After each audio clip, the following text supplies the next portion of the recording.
Tem coisas que a gente vive e pensa que jamais vai ter coragem de contar. Mas hoje, depois de tantos anos, eu resolvi abrir meu coração. Meu nome é Aurora Piedade dos Santos, tenho 78 anos, e essa é a história que marcou a minha vida. Se você gosta de histórias reais, já deixa seu like, se inscreve aqui no canal e me conta de onde você está ouvindo. Agora escuta com atenção, porque o que eu vivi, pouca gente teria suportado. Ah, meus filhos! A vida da gente é feita de retalhos, né? E os primeiros retalhos da minha, lá na década de 60, eram os mais coloridos e cheios de luz. Eu nasci e fui criada em Itaberaí, Goiás, uma cidadezinha que hoje é bem maior, mas que naquela época era um abraço apertado do tempo. As ruas de terra batiam papo com a gente, e o cheiro de orvalho misturado com café passado na hora era o perfume da minha infância. Meu pai, o seu Juvenal, era um homem da roça, calado, mas com o coração do tamanho do mundo. Plantava milho, feijão, e criava umas galinhas que mais pareciam da família. Minha mãe, Dona Celina, era voz da casa, um riso fácil, mãos que faziam milagre na cozinha e nos bordados. Ela me ensinou que a fé, mesmo que pequena como um grão de mostarda, move montanhas. E moveu mesmo, meus queridos, podem acreditar. Nossa casinha era de taipa, branquinha, com um quintal onde florescia de tudo, rosa, jasmim, e até um pé de manga que dava a fruta mais doce que já provei. Minha infância foi descalça, correndo atrás de borboletas, pulando corda com as amigas na praça depois da missa de domingo. A gente brincava de roda, de pique-esconde, e o maior luxo era uma boneca de pano feita pela minha mãe, com os olhinhos de botão e cabelo de espiga de milho. Não tinha televisão, não tinha internet, mas a gente tinha a imaginação voando solta e a certeza de que o amanhã seria sempre um dia de sol. Lembro das festas juninas, com a fogueira estalando, o cheiro de quentão e pipoca no ar, e o forró que varava a madrugada. Eu, menina ainda, de vestido de chita e tranças enfeitadas com fita, me sentia a rainha da quermesse. As noites de verão eram passadas na varanda, ouvindo as histórias da minha avó, que contava causos de assombração e de amor que faziam a gente prender a respiração. Era um tempo de inocência, de pouco, mas de muito. A gente não tinha muito dinheiro, mas tinha o essencial: amor, família e a paz de um lar simples. Quando completei 18 anos, já não era mais a menina arteira do quintal. Meus olhos se encontraram com os de Bento, o filho do seu Horácio, o melhor ferreiro da cidade. Bento era alto, forte, com um sorriso que desarmava qualquer um e um olhar que me fazia sentir a mulher mais linda do mundo. Ele não era de muitas palavras, mas o jeito dele me olhava dizia tudo. Começamos a namorar, escondido dos meus pais no começo, com encontros rápidos na beira do córrego, com a lua de testemunha. Ah, o primeiro beijo! Doce, tímido, com cheiro de mato e promessa. Aos 20 anos, me casei com Bento na igrejinha de Nossa Senhora do Rosário. A festa foi simples, no quintal da minha mãe, com bolo de fubá, broa de milho e a música do violão do tio Zé. Eu estava vestida com um vestido de noiva que a minha mãe costurou com retalhos de renda, e me sentia a mulher mais feliz do mundo. Bento me olhava com um carinho que me fazia tremer as pernas. A gente prometeu amor eterno ali, debaixo do céu estrelado de Itaberaí, e eu acreditei em cada palavra. Nossa vida de casados começou com a simplicidade que a gente conhecia. Bento continuava na ferraria do pai, e eu ajudava minha mãe nos bordados e vendia os doces que fazia para fora. Nosso primeiro canto foi uma casinha pequena, de 2 cômodos, mas que a gente encheu de sonhos e planos. Plantamos um pé de manjericão na janela, e o cheiro da erva me trazia paz. A gente vivia de pouco, mas vivia com alegria. As noites eram passadas na rede da varanda, ele me contava sobre o dia na ferraria, e eu falava dos meus doces. Nossos planos eram modestos, mas cheios de amor: ter filhos, construir uma casa maior, ver os netos correndo pelo quintal. 2 anos depois do casamento, a maior alegria da minha vida bateu à porta. Eu estava grávida. Ah, meus queridos, a notícia me fez chorar de felicidade. Lembro de contar para o Bento na beira do rio, onde a gente se encontrava no começo. Ele me abraçou tão forte que senti o coração dele batendo junto com o meu. A espera de Pedro foi cheia de expectativas, de medos bobos e de um amor que só crescia. Eu sentia cada chute, cada movimento, e sonhava com o rostinho dele. As mulheres da vizinhança me davam conselhos, a minha mãe me ensinava as canções de ninar. Cada dia era uma contagem regressiva para ter meu filho nos braços. Pedro nasceu em uma noite de chuva torrencial, um parto demorado e sofrido, mas que valeu cada dor. Quando o vi pela primeira vez, tão pequenino, com os olhos do pai e o sorriso da mãe, meu mundo se transformou. Ele era a luz que iluminava tudo. Bento, que era um homem de poucas demonstrações, chorou como criança quando segurou o filho nos braços. Pedro era a prova do nosso amor, a materialização de todos os nossos sonhos. A gente batizou ele na igrejinha, no mesmo altar onde me casei, e a cidade inteira estava lá para celebrar. Pedro era a alegria da casa, o centro das nossas vidas. O cheiro de leite e talco de bebê preenchia cada canto, e o choro dele era música para os meus ouvidos. A gente não tinha muito luxo, mas tínhamos Pedro. E com ele, tínhamos o mundo. A vida seguiu seu curso, tranquila, feliz. Pedro crescia rápido, era um menino esperto, com um sorriso banguela que derretia a gente. Andava pelos cantos, falando as primeiras palavras, e já imitava o pai na ferraria, batendo martelinhos de brinquedo. A gente vivia para ele, para o seu sorriso, para os seus pequenos avanços. Bento, sempre dedicado, trabalhava dobrado para dar o melhor ao filho. Eu cuidava da casa, dos meus doces, e de Pedro, que era minha vida. As tardes eram passadas no quintal, eu contava histórias para ele debaixo do pé de manga, e ele ouvia com os olhos arregalados, fascinado. A gente planejava o futuro, os estudos dele, a profissão. Sonhávamos em vê-lo formado, um homem de bem. Era um amor puro, sem reservas, que preenchia cada instante. Lembro de uma tarde de domingo, Pedro tinha uns 5 anos. A gente estava na praça, depois da missa, e ele insistiu para ir no carrossel. O sorriso dele enquanto girava, a mãozinha acenando para a gente, gravou-se na minha memória como uma pintura. Eu olhava para Bento e para Pedro, e sentia uma gratidão imensa por ter aquela família. Não havia riqueza maior do que a paz do meu lar, o amor do meu marido e o riso do meu filho. Aqueles anos foram a primavera da minha vida, um jardim florido onde cada dia era um novo botão que se abria. A gente não sabia, meus queridos, que a tormenta se aproximava. A gente nunca sabe, né? A vida é assim, nos pega de surpresa, vira a gente pelo avesso quando menos se espera. E a nossa vida, que parecia um conto de fadas, estava prestes a virar um pesadelo. O tempo, meus queridos, é uma coisa engraçada. Ele passa leve, quase imperceptível, quando a vida da gente está no rumo. Mas quando a tempestade chega, cada segundo vira um tormento, uma eternidade. E a nossa tormenta começou de mansinho, com um ventinho gelado que eu senti lá no fundo do peito, mas que insisti em ignorar. Pedro já tinha seus 8 anos, esperto, cheio de vida, e a nossa rotina seguia o mesmo ritmo de sempre. Bento na ferraria, eu nos meus doces e bordados, e o Pedrinho na escola. Mas, com o tempo, comecei a notar algumas mudanças, pequenas fissuras na parede da nossa felicidade. Bento, que sempre foi um homem caseiro, começou a chegar mais tarde da ferraria.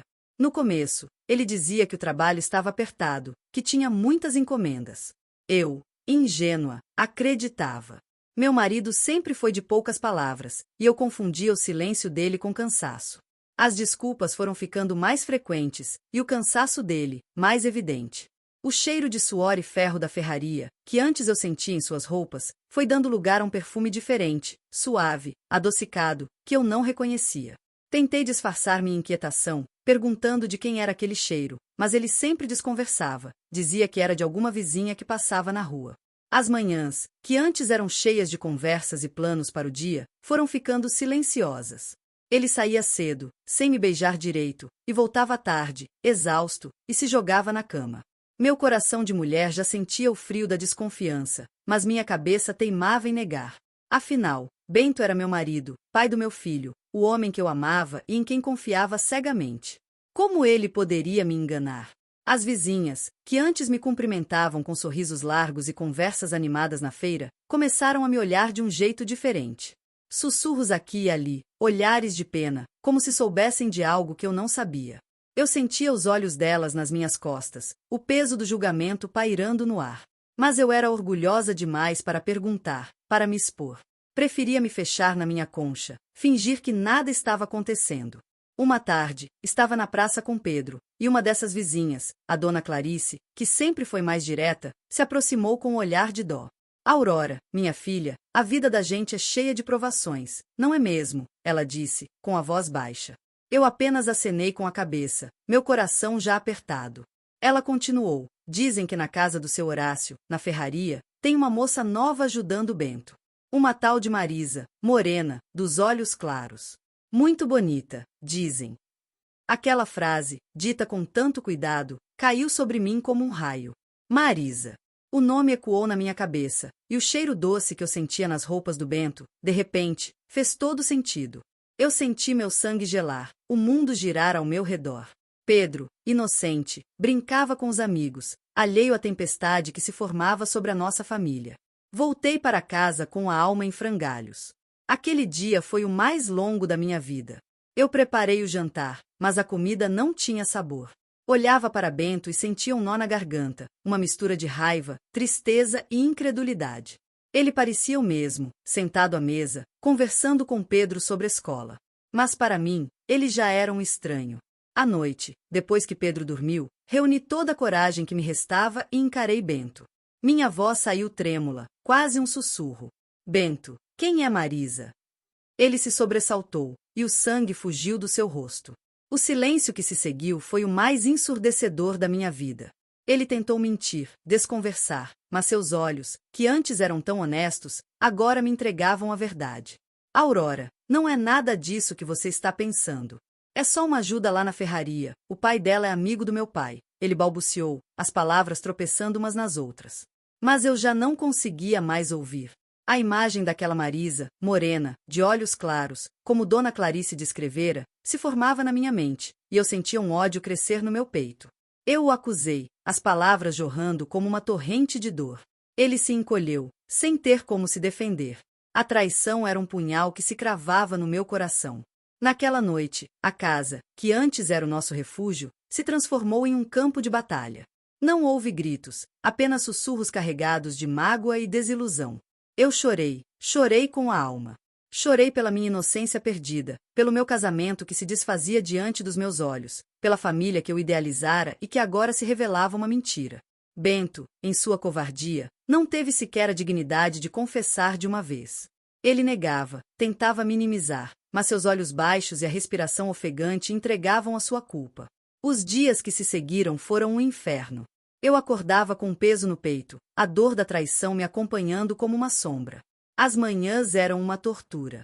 Bento saía cedo, e eu ficava sozinha com a minha angústia, e o meu filho, que sentia o clima pesado da casa, mas não entendia o motivo. Eu tentava disfarçar, sorrir para ele, mas meus olhos não conseguiam esconder a tristeza. As fofocas na cidade se espalharam como fogo em capim seco. Não demorou para que a história da ajudante da ferraria se tornasse o assunto principal das rodas de fofoca. As vizinhas me olhavam com pena, mas também com certo prazer mórbido, como se estivessem vendo uma novela da vida real. Eu sentia cada olhar, cada cochicho, como um tapa na cara. A vergonha me consumia. Minha honra estava sendo jogada na lama, e eu me sentia impotente para reagir. Eu tentava conversar com Bento, mas ele se fechava.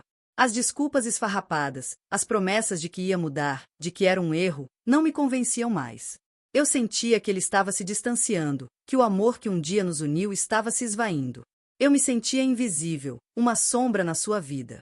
Até que um dia, a gota d'água. Eu estava na feira, comprando os ingredientes para os meus doces, quando vi Bento. Ele estava com Marisa. Não era um encontro casual, era um encontro de namorados. Os dois riam, conversavam baixinho, e ela tocou o braço dele com uma intimidade que me rasgou por dentro. Eu senti o chão sumir sob os meus pés. A facada que eu sentia no peito se aprofundou.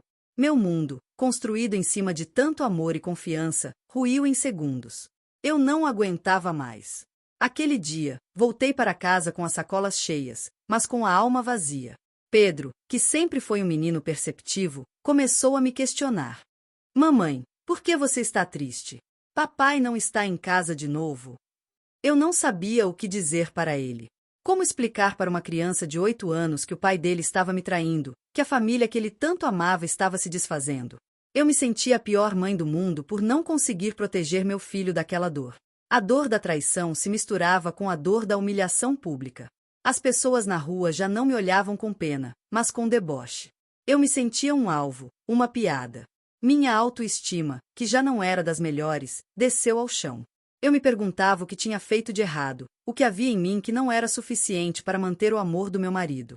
Eu tentei conversar com minha mãe, desabafar, mas ela era uma mulher de fé inabalável. Minha filha, Deus sabe o que faz. Reze, peça a Ele que ilumine o coração do seu marido, ela dizia, com a voz mansa. Eu rezava, sim, meus queridos, rezava de joelhos, com lágrimas nos olhos, pedindo a Deus que tirasse aquela dor de mim, que me mostrasse um caminho. Mas a dor só aumentava. Certa noite, Bento chegou em casa com um cheiro forte de bebida e o olhar embaçado. Ele tentou me abraçar, mas eu o afastei. Eu não conseguia mais tocá-lo, sentir o cheiro dele. Aquele cheiro de traição me nauseava. Ele, bêbado, começou a falar coisas sem sentido, a me culpar, a dizer que eu não entendia, que a vida dele era difícil. Eu o encarei com toda a raiva que sentia. Você não me entende? Eu sou a mulher que te amou, que te deu um filho, que construiu uma vida com você. E você me paga assim? Ele se calou, a covardia em seus olhos. Naquele momento, eu soube que não havia mais volta. O que tínhamos estava quebrado, estilhaçado, e eu não via como consertar. A descoberta do conflito não foi um ponto final, meus queridos, foi apenas o começo de um calvão que eu teria que escalar sozinha. Depois daquela noite, meus queridos, a vida virou um inferno particular. Eu me sentia como uma folha seca levada pelo vento, sem rumo, sem força. A casa, que antes era meu santuário, se transformou em uma prisão. Cada canto me lembrava um pedaço do nosso amor que agora estava em ruínas. A mesa onde a gente tomava café, a cama onde a gente sonhava, o quintal onde Pedro brincava. Tudo doía. A dor da traição era um veneno que se espalhava pelas minhas veias, e a humilhação pública era um peso insuportável sobre os meus ombros. Eu me fechei para o mundo. Parei de ir à feira, de conversar com as vizinhas. Quando saía de casa, era de cabeça baixa, o chapéu cobrindo o rosto, como se quisesse me esconder de todos os olhares. Os sussurros me seguiam, os olhares de pena me queimavam a pele. Eu ouvia as conversas, as risadinhas, as comparações. Coitada da Aurora, tão recatada, e o marido dela aprontando com a Marisa. Ela é boa demais, por isso ele fez o que fez. Bem feito, quem mandou confiar demais? Era um julgamento cruel e incessante, e eu me sentia culpada, como se a traição de Bento fosse minha culpa. Minha mãe, com a sua fé inabalável, tentava me consolar. Minha filha, levante a cabeça. Deus não abandona os justos. Ele vai te dar forças para passar por isso, ela dizia, com a voz mansa. Mas eu não conseguia enxergar a luz no fim do túnel. A fé, que antes me sustentava, parecia ter me abandonado. Eu questionava a Deus, a vida, a mim mesma. Por que eu? Por que tanta dor? Eu mal comia, mal dormia. As noites eram um tormento, com pesadelos vívidos da Marisa e de Bento, juntos, rindo da minha dor. Acordava suada, com o coração disparado, e passava as horas que restavam até o amanhecer olhando para o teto, as lágrimas escorrendo sem parar. Meu corpo emagreceu, meus olhos perderam o brilho. Eu me sentia uma casca vazia. Pedro, meu Pedrinho. Ele era a única razão para eu me levantar da cama. Ele percebia minha tristeza e me abraçava com aqueles bracinhos pequenos. Mamãe, não fica dodói. O que aconteceu? Eu tentava sorrir, inventava alguma desculpa, mas o meu filho sentia a minha dor. E a dor dele, por me ver assim, era mais um golpe no meu coração já ferido. Ele começou a perguntar pelo pai, a estranhar a ausência dele em casa. Eu dizia que o pai estava trabalhando muito, mas ele não parecia acreditar. Bento, por sua vez, estava cada vez mais ausente. As voltas para casa eram esporádicas, e quando vinha, era para pegar alguma roupa ou para ver Pedro. A frieza dele me dilacerava. Ele não me olhava nos olhos, não me perguntava como eu estava, não demonstrava o menor arrependimento. Era como se eu não existisse mais para ele, como se fosse um móvel na casa. E a cada ausência, a cada vez que ele me ignorava, eu me sentia menor, mais insignificante. A gota d'água veio um dia, quando estava no armazém da esquina. A dona Lúcia, que sempre foi uma língua solta, começou a falar alto para que todos ouvissem. Dizem que o Bento vai morar com a Marisa na casa nova dela. Já estão até mobiliando. Pobre Aurora, que vergonha, ser trocada assim por uma mocinha de má vida. As palavras dela me atingiram como pedras. Eu senti o sangue subir a cabeça, a tontura. Deixei a cesta de compras cair no chão e saí correndo do armazém, o choro engasgado na garganta. Cheguei em casa e me joguei na cama, soluçando incontrolavelmente. A humilhação era insuportável. Ser trocada, exposta, virar motivo de chacota para a cidade inteira. Naquele dia, eu decidi que não aguentava mais. A dor era grande demais, a vergonha me consumia. Eu não via saída, não via luz. Pensei em fugir, em sumir do mapa, em me jogar no rio. Pensamentos sombrios me invadiam, e eu me sentia à beira de um abismo. Mas a imagem do meu Pedrinho me segurava. Ele precisava de mim. Eu não podia deixá-lo. À noite, quando Bento apareceu para pegar umas roupas, eu o confrontei. Não com raiva, mas com uma tristeza profunda. Bento, é verdade? Você vai morar com ela? Ele baixou a cabeça, e o silêncio dele foi a minha resposta. A verdade, nua e crua, se materializou diante dos meus olhos. O meu marido, o pai do meu filho, estava me abandonando para viver com outra mulher. Eu senti meu coração se despedaçar em 1000 pedaços. Eu implorei, chorei, pedi para ele pensar em Pedro, na nossa história. Mas ele estava irredutível.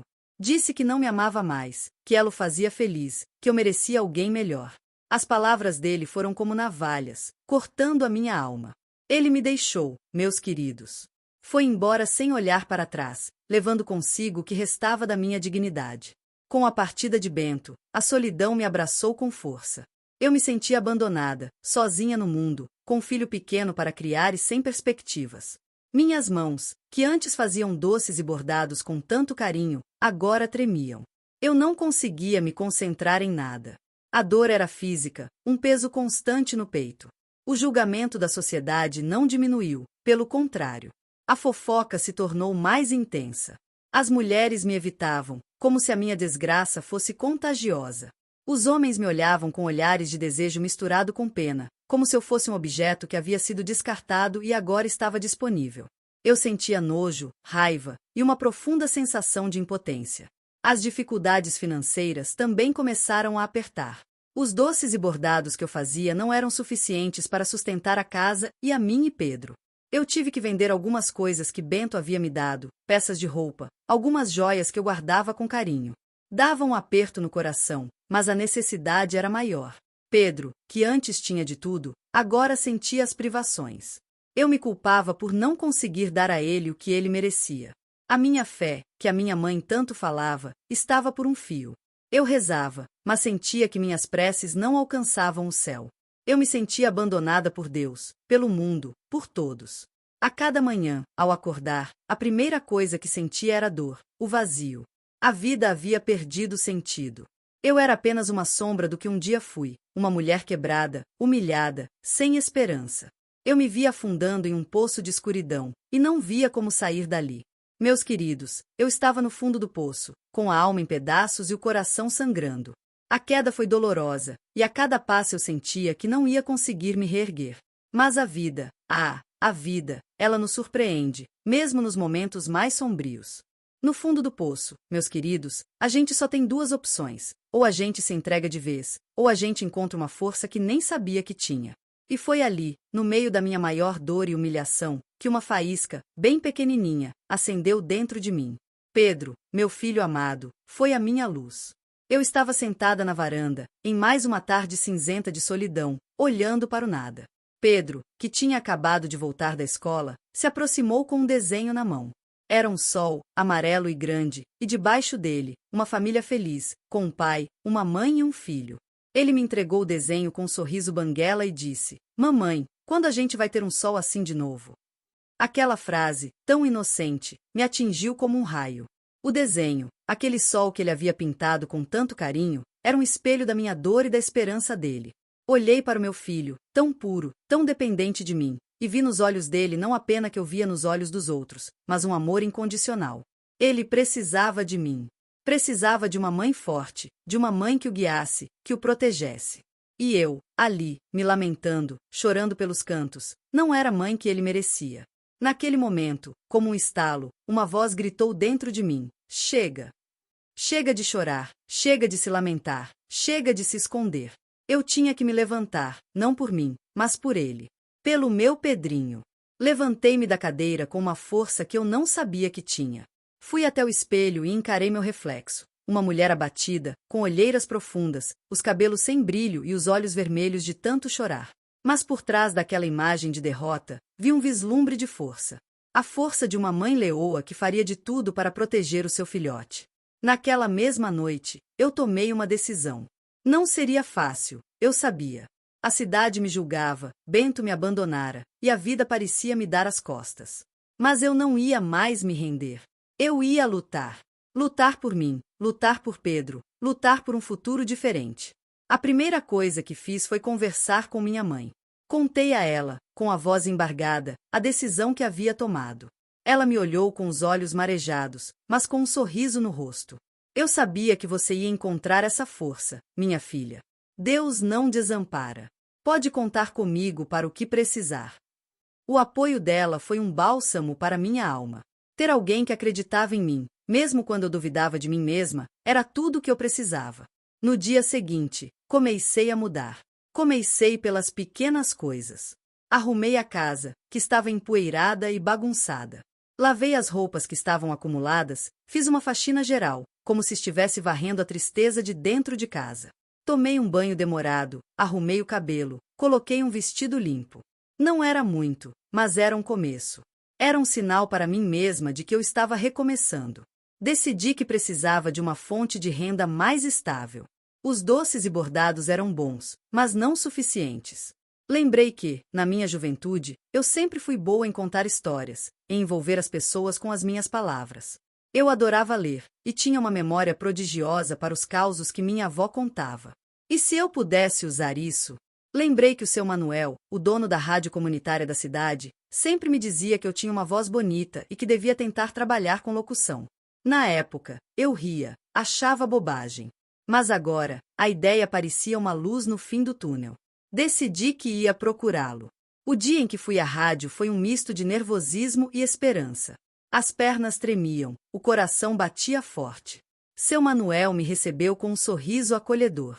Contei a ele a minha situação, sem rodeios, sem vergonha. Expliquei que precisava trabalhar, que tinha um filho para criar e que sonhava em contar histórias. Ele me ouviu com atenção, os olhos brilhando. E para minha surpresa, ele me deu uma chance. Aurora, eu sempre soube do seu potencial. Comece como auxiliar, ajude na recepção, e aos poucos a gente vê. E quem sabe um dia, você não vira nossa contadora de histórias, ele disse, com um sorriso encorajador. Aquela chance foi um presente de Deus. Comecei a trabalhar na rádio, de auxiliar. Varria o chão, atendia o telefone, organizava os papéis. Não era glamouroso, mas era um trabalho honesto, e me dava um dinheiro para sustentar Pedro. E o mais importante, me dava um propósito. Eu estava saindo da minha concha, interagindo com as pessoas, ouvindo as novidades da cidade. No começo, o julgamento das pessoas ainda me incomodava. Os olhares de pena e deboche ainda estavam lá. Mas eu comecei a ignorá-los. Eu estava ocupada demais construindo a minha nova vida. Eu sorria para as pessoas na rua, cumprimentava as vizinhas. E aos poucos, a postura delas começou a mudar. O deboche deu lugar à curiosidade, depois ao respeito. A cada dia na rádio, eu aprendia algo novo. Observava os locutores, ouvia os programas, e sonhava com o dia em que estaria ali, atrás do microfone, contando as minhas histórias. Seu Manuel, que era um homem visionário, me incentivava. Ele me dava livros para ler, me ensinava sobre a dicção, sobre a impostação da voz. Eu devorava tudo, absorvia cada ensinamento. E Pedro? Pedro foi o maior incentivador. Ele ficava fascinado quando eu chegava em casa e contava sobre o meu dia na rádio. Mamãe, você vai ser uma estrela, ele dizia, com os olhos brilhando. O sorriso dele era minha maior recompensa, o meu combustível para continuar. A decisão de mudar não foi um caminho fácil, meus queridos. Foi um caminho de pedras, de recaídas, de dias em que a vontade de desistir era imensa. Mas a chama da esperança que se acendeu dentro de mim e o amor incondicional pelo meu filho foram maiores do que qualquer obstáculo. Eu estava começando a me reencontrar, a me redefinir. A Aurora que um dia foi quebrada, agora estava se reconstruindo, tijolo por tijolo, com a certeza de que a vida, por mais cruel que fosse, me daria uma segunda chance. E eu estava disposta a agarrá-la com todas as minhas forças. A decisão de mudar, meus queridos, é só o primeiro passo. Depois vem a parte difícil, a luta. E a minha luta foi árdua, cheia de pedras no caminho e de dias em que a vontade de desistir era maior do que qualquer coisa. Mas eu tinha um motivo, o meu Pedro. E por ele, eu moveria montanhas. Meu trabalho na rádio começou de forma bem humilde. Eu era faz-tudo, limpava, servia café, atendia telefone. Mas eu fazia tudo com um sorriso no rosto e uma determinação que surpreendia o seu Manuel. Ele, que era um homem bom e via o meu esforço, Começou a me dar pequenas tarefas na programação. Eu pesquisava notícias, organizava a agenda dos locutores e, sempre que podia, ficava observando os programas no ar, aprendendo com cada um. O maior desafio era conciliar o trabalho com a criação de Pedro. Ele ainda era criança, precisava de mim.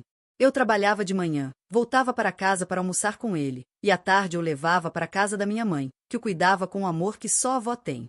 À noite, eu voltava para a rádio para ajudar na organização dos programas noturnos. Era exaustivo, mas eu não reclamava. Cada centavo que eu ganhava era para o meu filho, para dar a ele uma vida digna. As dificuldades financeiras eram uma realidade constante. O salário da rádio não era muito, e eu tinha que fazer malabarismos para que o dinheiro chegasse até o final do mês. Cortamos gastos, deixamos de comprar coisas que não eram essenciais. Eu cozinhava em casa, aproveitava cada pedaço de comida. A gente aprende a dar valor ao pouco, não é mesmo? Pedro, apesar da pouca idade, entendia a situação. Ele era um menino maduro, e nunca me pediu nada além do que eu podia dar. Ver a compreensão em seus olhos me dava mais força ainda. O preconceito e o julgamento da cidade não sumiram da noite para o dia. As línguas ferinas ainda falavam, os olhares ainda me seguiam. Mas eu comecei a criar uma casca. Aprendi a ignorar, a desviar o olhar, a focar no meu caminho. Não ia permitir que a maldade alheia me impedisse de seguir em frente.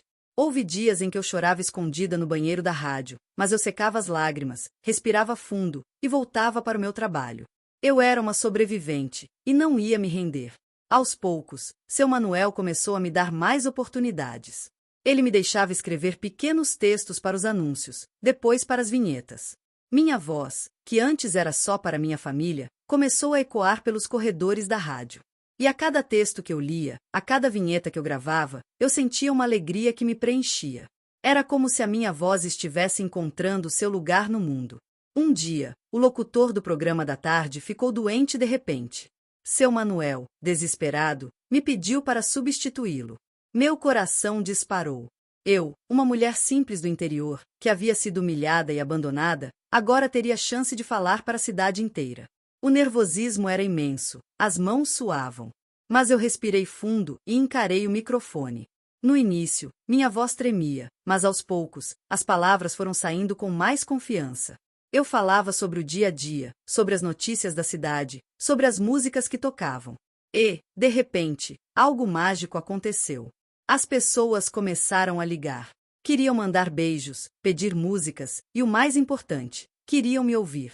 Aquele dia foi um divisor de águas na minha vida. Eu não era mais a coitada da Aurora, a mulher abandonada. Eu era a voz da rádio, a contadora de histórias. Meu programa, que no início era só para preencher o tempo, foi ganhando forma.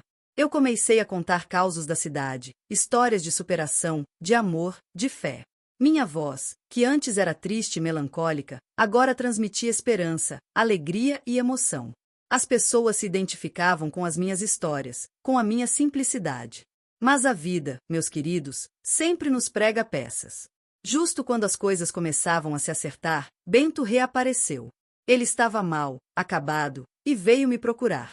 Disse que estava arrependido, que a vida com Marisa não era o que ele esperava, que sentia falta da gente. Meu coração, que já estava em pedaços, se apertou ainda mais. Eu o amei um dia, e ver aquele homem, que antes era forte e cheio de vida, agora curvado e arrependido, me causou uma dor diferente. Mas a mágoa era profunda demais. As feridas ainda estavam abertas. Eu o ouvi com respeito, mas fui firme.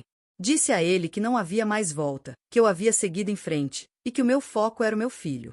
Ele se foi, de cabeça baixa, e eu, mesmo com o coração partido, sabia que havia feito a coisa certa. A rádio se tornou a minha segunda casa. Eu passava horas ali, estudando, preparando os programas, me dedicando de corpo e alma. Seu Manuel, que se tornou um amigo e mentor, me ensinava tudo o que sabia. Eu aprendi a operar os equipamentos, a editar os programas, a fazer entrevistas. Me tornei uma radialista completa, uma mulher que dominava o seu ofício. Pedro, que crescia rápido, era o meu maior fã. Ele me ouvia no rádio e sentia orgulho da mãe. Aqueles eram os momentos que me davam força, que me faziam acreditar que tudo valia a pena. A cada dia, eu sentia que estava me tornando a mulher que eu sempre quis ser, forte, independente, capaz de superar qualquer adversidade. A luta foi real, meus queridos, mas a cada obstáculo que eu superava, eu me sentia mais viva, mais preparada para os desafios que a vida ainda me reservava. E eu sabia que o meu caminho, por mais tortuoso que fosse, estava me levando para um lugar melhor. A vida, meus queridos, é como um rio. Tem suas calmas, suas correntezas, seus redemoinhos. E a gente, na maior parte do tempo, só quer chegar na foz, em paz. Minha foz não foi aquela que eu sonhei quando me casei, mas foi, sim, um lugar de paz, de reconhecimento e de um amor que transcendeu todas as dores. Os anos se passaram. A Rádio Voz de Itaberaí se tornou meu lar, e eu, a vó Aurora, a voz que embalava as manhãs e as tardes de todos. Meu programa, Contando Histórias com a Vó Aurora, era um sucesso. Eu não falava só de notícias e músicas. Eu contava a vida das pessoas, as lutas, as vitórias, as pequenas alegrias do dia a dia. Com o tempo, as pessoas não só me ouviam, elas me confiavam suas histórias, seus desabafos, seus segredos. Eu me tornei uma espécie de conselheira, uma confidente, uma amiga para todos que ligavam. Minha voz, antes marcada pela dor, agora era um bálsamo para muitos corações. Eu sempre fiz questão de manter a minha simplicidade. Nunca me deixei levar pelo sucesso. Continuava usando meus vestidos de chita, meus cabelos presos e o meu jeito de falar, com sotaque goiano que carregava com orgulho. A rádio era o meu pódio, mas a minha essência, a mulher do interior, nunca se perdeu. As pessoas me amavam por isso, por verem em mim um pedaço delas mesmas. Pedro cresceu, meus queridos. Virou um moço bonito, forte, com um coração bom, como o pai. Mas diferente do pai, ele tinha um caráter inabalável. Ele viu a minha luta, minhas lágrimas, minhas vitórias. E se tornou um homem que valorizava a honestidade, a dedicação e o amor incondicional. Ele se formou em agronomia e hoje trabalha com desenvolvimento sustentável, ajudando pequenos agricultores a prosperar, assim como meu pai fazia na roça. Ele é o meu orgulho, a minha maior conquista. Um dia que nunca vou esquecer, Pedro me surpreendeu. Era o dia do meu aniversário de 70 anos. A rádio preparou uma festa surpresa para mim. Estavam lá o seu Manuel, os colegas da rádio e uma multidão de ouvintes que vieram me dar um abraço. E no meio de tanta gente, Pedro subiu ao palco. Ele pegou o microfone, e minha voz, que era sempre tão firme, falhou. Ele me olhou com os olhos marejados e começou a falar. Minha mãe, minha avó Aurora. Hoje não é só o seu aniversário, é o dia de celebrar a sua vida, a sua força. Eu cresci vendo a senhora lutar, chorar, mas nunca desistir. Vi o preconceito, a humilhação, a dor que a senhora passou. E vi também a sua resiliência, a sua capacidade de se reinventar, de transformar a dor em arte. A senhora me ensinou que o amor de uma mãe é a força mais poderosa do universo. Me ensinou que a fé, mesmo quando a gente duvida, nos sustenta. Me ensinou que a vida, por mais injusta que seja, sempre nos dá uma chance de recomeçar. E a senhora agarrou essa chance com unhas e dentes. Ele fez uma pausa, os olhos dele encontraram os meus. Se hoje sou um homem de bem, que busca fazer a diferença no mundo, é por causa da senhora. É por ter tido a honra de ser filho de uma mulher como a vó Aurora. A senhora não só me deu a vida, me ensinou a vivê-la com dignidade, com coragem. Eu te amo, mãe. E sou eternamente grato por tudo. Naquele momento, meus queridos, eu não consegui conter as lágrimas. Era um choro de alívio, de gratidão, de um amor que transbordava. Todas as dores, todas as humilhações, todos os sacrifícios da minha vida valeram a pena por aquele momento, por aquelas palavras do meu filho. O reconhecimento dele era o meu maior troféu. O final da minha história não foi com um homem ao meu lado, como eu sonhei na juventude. Meu coração, depois de Bento, nunca mais se abriu para um novo amor. Mas eu encontrei o amor em outras formas, no carinho dos meus ouvintes, na amizade do seu Manuel, no orgulho do meu filho, na simplicidade da minha vida em Itaberaí. Eu aprendi que o amor não precisa ser romântico para ser pleno. Minha vida, que começou com um conto de fadas, se tornou uma história de superação. A menina ingênua do interior se transformou em uma mulher forte, resiliente, que usou a sua voz para inspirar outras pessoas. Eu não construí um império, não fiquei rica. Mas construí algo muito mais valioso, uma vida com propósito, com significado. Eu me tornei uma referência para minha comunidade, uma prova de que é possível se reerguer, mesmo quando o mundo parece desabar sobre a gente. E o Bento? Soube que ele viveu uma vida difícil, sozinho, cheio de arrependimentos. Nunca mais o vi depois daquele dia em que ele me procurou. Não guardo rancor, meus queridos. A vida ensina, e ele aprendeu da forma mais dura. O perdão não é para o outro, é para a gente mesmo. É para a gente se libertar do peso do passado. Meu final, portanto, não foi um final de conto de fadas, com um príncipe e um felizes para sempre romântico. Foi um final verdadeiro, de uma mulher que encontrou a sua força na dor, que transformou a sua voz em um farol de esperança para tantos. Eu não virei professora ou terapeuta, meus queridos. Eu virei a avó Aurora da rádio, a radialista que ensinou a Itaberaí que a vida é um constante recomeço, e que a maior riqueza é a nossa capacidade de amar e de se reinventar. E isso, para mim, é o final mais impactante e verdadeiro que eu poderia ter sonhado. Meus queridos, a vida é uma estrada longa, cheia de curvas e surpresas. Algumas são doces como o mel, outras amargas como o fel. Mas o mais importante é não parar de caminhar. Eu, Aurora Piedade dos Santos, aos meus 78 anos, olho para trás e vejo cada passo, cada tropeço, cada lágrima e cada sorriso. E em cada um deles, eu vejo a mão de Deus me guiando, me dando forças para seguir em frente. Essa história que eu contei para vocês, com cada detalhe e cada emoção, é a minha vida. É a prova de que a gente é muito mais forte do que imagina. A gente se descobre na dor, a gente se reinventa na necessidade, a gente se fortalece na adversidade. E o amor, meus filhos? O amor é a maior força que existe. O amor por um filho, o amor pela vida, o amor por si mesma. Eu aprendi que a felicidade não está em ter tudo, mas em ser grato pelo pouco. Não está em ter um casamento perfeito, mas em ter a paz no coração. Não está em ser reconhecida por todos, mas em ter o respeito de quem realmente importa. Eu me tornei uma mulher completa, não porque o mundo me deu tudo, mas porque eu lutei por cada pedacinho da minha felicidade. E vocês que estão me ouvindo, não se esqueçam, a vida é um presente, mesmo nos momentos mais difíceis. Não se entreguem à tristeza, não deixem que a dor os domine. Usem a dor como combustível para a mudança, como uma oportunidade para crescer. Busquem a sua própria voz, o seu próprio caminho. E nunca, nunca percam a fé. A fé é a luz que nos guia nas horas mais sombrias. Agradeço a cada um de vocês que me acompanhou nessa jornada, que ouviu a minha história com o coração aberto. Agradeço por me darem a oportunidade de compartilhar um pedaço da minha alma. Vocês são a minha família, os meus amigos, os meus confidentes. E saber que a minha história pode, de alguma forma, tocar e inspirar a vida de vocês, é a maior recompensa que eu poderia ter. Que Deus abençoe cada um de vocês. E lembrem-se, a vida é um presente. Vivam-na com coragem, com fé e com muito amor. Um beijo no coração de cada um. A vó Aurora fica por aqui, mas a história de vocês continua. E que ela seja cheia de luz e de superação.